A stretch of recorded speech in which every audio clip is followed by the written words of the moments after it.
दीजिए हाजी फियाज Hussain chairman ASBM Mohammad सैयदन बाबा Fazal welfare society.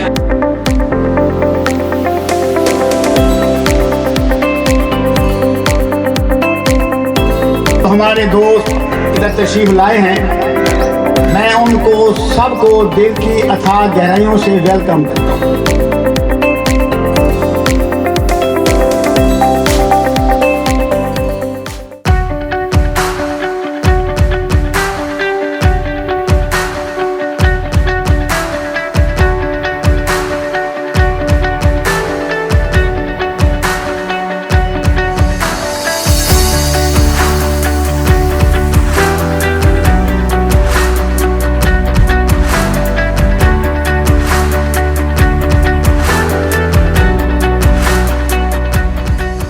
हाजी फियाज हुसैन थईब साहब के लिए दिल खोल के दाद दीजिए हाजी फियाज हुसैन ASBF का जो प्लेटफार्म है, हम लोग यहाँ से इस तरह की एक्टिविटीज़ को पहले भी करते हैं और आगे भी करते रहेंगे और ASBF आप लोगों के साथ है। शील्ड ऑफ ऑनर से नवाजा जाएगा अभी अदीन